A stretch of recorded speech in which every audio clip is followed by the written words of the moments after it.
sometimes the mention of Jibreel alayhi salam is not as prominent, not as pronounced. So for example, in the story of Yusuf, do you ever associate Yusuf alayhi salam with Jibreel alayhi salam? You don't, you don't see, you could listen to an entire series on Yusuf alayhi salam and Jibreel never comes into the picture. But he is there, right? And one of the scholars, he pointed out, he said, subhanAllah, if you look at even the way that Allah describes Yusuf, this is a tafsir tidbit that I can't go into detail with.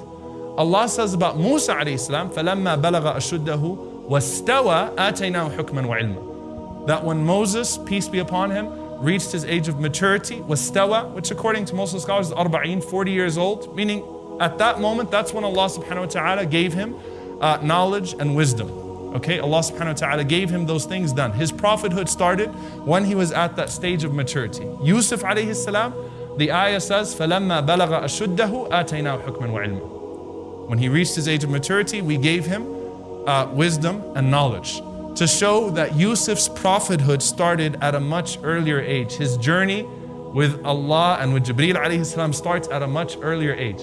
Where is his first encounter with Jibreel? You know where it is? When his brothers threw him into that well. And Yusuf alayhi salam went plunging to the bottom.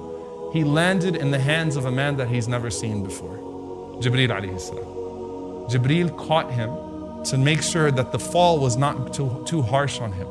And subhanAllah, you think about that, Ibn al-Qayyim rahimahullah, he comments on that. In that is a sign that the creation never catches the ropes except that the Creator catches you. La yudayi'uka Allah. Allah does not lose you. Allah does not let you go to waste. From the moment his brothers cut the ropes, he was caught. Whether Jibreel even spoke to him at that point, whether that's the meaning of فَأَوْحَيْنَا إِلَيْهِ لَتُنَبِّئَنَّهُمْ بِأَمْرِهِمْ هَذَا, that you will one day, that we revealed to him that you will one day inform them of this affair and this will one day come back to them. Whether that's the meaning of it or wahi was just inspiration here, Allahu Alam, it seems to be the latter, but still Jibreel caught Yusuf alayhi salam. So sometimes it's very subtle. Though you don't hear it prominently being mentioned, that's a pretty significant role, that Yusuf did not go crashing to the ground. Instead, Allah sent Jibreel to catch him. Sometimes you see the mention of Jibreel not necessarily with the prophet that's being spoken about in the story, but with the enemy of that particular prophet. So with Musa alayhi salam. Now realize, Waraqa said, this is the angel that was sent to Musa alayhi salam. And there are multiple reasons for that. One of them, that the Prophet ﷺ would challenge a tyrant, a Firaun in his own ummah, Abu Jahl and Abu Lahab, and would challenge a regime. He would challenge a system of oppression, the politics of that time. Just like Musa ﷺ did. This wasn't about theology. This was about replacing a system of corruption. And when you do that, you're going to be turned out, just like Musa ﷺ was. Another one, Ibn al-Qayyim rahimahullah says, out of all of the prophets and messengers, Musa received the most extensive revelation. The Torah and its origin was the most extensive. It was the greatest revealed in the sense of volume of any book that Allah subhanahu wa ta'ala had ever revealed to a messenger. The Qur'an was made easy for memorization. It is not as thick as the Torah was. All right? So obviously Jibreel taught Musa a lot. He was with Musa a lot. But the most, the narration that we see an authentic mention of Jibreel in the story of Musa is actually with his enemy. It's with Firaun. And it's authentic hadith in At-Tirmidhi that Jibreel came to the Prophet ﷺ and he told the Prophet ﷺ, you should have seen me the day that Firaun died. Now, why would Jibreel even be telling him this? Is it to, like, you want to know what I did to Firaun the day he died? No, it's to show the Prophet ﷺ, like, look, Abu Jahl is a mini Firaun. Wait to see what happens to him. And Abu Lahab, don't worry. You should have seen me the day Firaun died. Prophet ﷺ said, what happened? Jibreel ﷺ said, as he was drowning in the bottom of the sea, he said, I went and I found him and I started kicking dirt into his mouth. فَخَشِيتُ أَنْ يَقُولَ لَا إِلَهَ إِلَّا اللَّهُ فَيَرْحَمُهُ اللَّهُ. Said, because I was afraid that he would say, La ilaha illallah, that he would repent and Allah would have mercy on him. Who does this hadith tell you about more than Jibreel ﷺ? Allah, right? Who knows Allah better than Jibreel? And Jibreel knows that Allah is so merciful that even Firaun has a chance.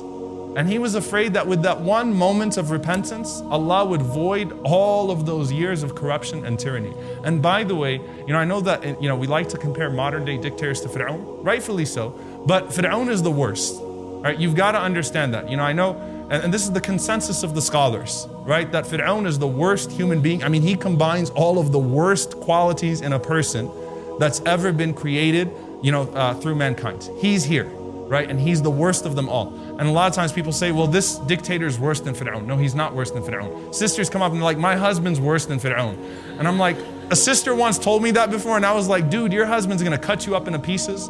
You better run away. If your husband's worse than Firaun, number one, you need a divorce. Number two, you better be scared, right? Your husband's not worse than Firaun. No tyrant's worse than Firaun. Jibreel is worried that Firaun has a chance with Allah subhanahu wa ta'ala. Now, did Jibreel ruin his fate? Did Jibreel mess it up for him?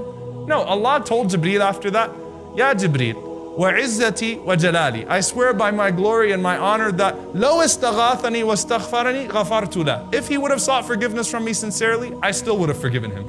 You're putting dirt in his mouth would not have stopped it. Okay, I still would have forgiven him. Now here's the thing. You might think, well, why the dirt in the mouth? When wicked people die anyway, the malaika do what? The angels do what? يَضْرِبُونَ وُجُوهَهُمْ. They're hitting them in the face. Jibreel just gave an extra kick to Firaun. Like he really hated Firaun. Why did Jibreel hate Firaun so much? Was it because Firaun dissed Jibreel one day when he was talking to Musa alayhi salam, like you and that angel that comes to you? Is that why? No. Listen to what he says to the Prophet sallallahu alaihi wasallam. He said, أَبْغَضْتُهُ يَوْمَ سَمِعْتُهُ يَقُولُ أَنَا رَبُّكُمُ الْأَعْلَى.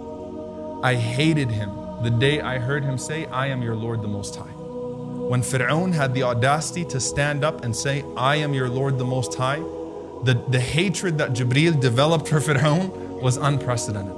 And subhanAllah, that shows you something about Jibreel. And in hadith literature, sometimes when Jibreel came to the Prophet ﷺ, he did not say Allah says, he said Al-A'la, the Most High says, the Most High has done, which shows the status or the regard that Jibreel shows for his Lord subhanahu wa ta'ala. So sometimes we see it that way.